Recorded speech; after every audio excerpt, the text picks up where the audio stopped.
भगवान अब असंतों के गुण गिनाते हुए कहते हैं कि ये जो लोग होते हैं ना, ये मन में बहुत कुछ रखते हैं। जब भी किसी की अच्छाई की बात होती है तो इन लोगों को बड़ी पीड़ा होती है।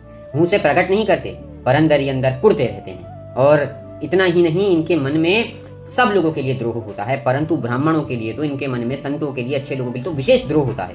ये ऐसे लोग होते हैं जो कभी किसी का हित चाह ही नहीं सकते। हमेशा काम वासना, क्रोध और लोभ से हमेशा सने रहते हैं। इन्हीं चीज़ों के लिए जीते हैं, इन्हीं चीज़ों के लिए मरते हैं। सामने वाले की कोई भलाई भी कर रहा हो तो इनकी संगति में आकर वो भी नहीं कर पाता है। कहीं पर भी किसी को विपत्ति में देखते हैं तो इनको बड़ा सुख होता है, इनके हृदय को आनंद प्राप्त होता है।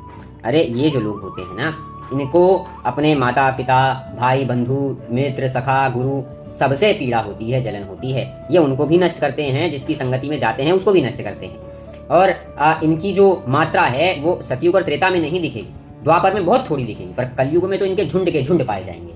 दूसरी ओर परहित सरस धर्म नहीं भाई, जो दूसरों के हित के लिए कर्म करता है उसके जैसा धर्मपरायण तो कोई हो ही नहीं सकता। परंतु जो दूसरों को मनुष्य शरीर में आकर के दुख देता है, उससे जैसा नीच संसार में कोई नहीं है। तो मनुष्य को चाहिए कि दूसरों की पीड़ा को हरे, दूसरों के लिए सुख का साधन बने, उनकी सहायता करे। और जो व्यक्ति ऐसा नहीं करता है मनुष्य जन्म में, वो पाप करता है, वह तो फिर जन्म मरण के इस चक्र में पड़ा ही रहता है। उसको उसके कर्मों का फल मुझे देना ही पड़ता है। और जो दूसरों का गलत करता है उसके लिए मैं काल बन जाता।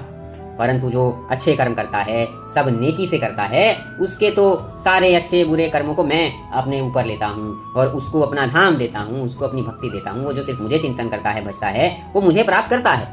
ऐसे मैंने तुम्हें इन दोनों लोगों के गुण अवगुण कहे, जिसको जान करके मनुष्य सही रास्ते पर चल सकता है। अब ऐसे भी गुण दोष जो होते हैं वो जिसको दिखाई दे जाएं वो तो विवेकी पुरुष है, जिसको नहीं दिखाई दें वो अविवेकी कहलाता है।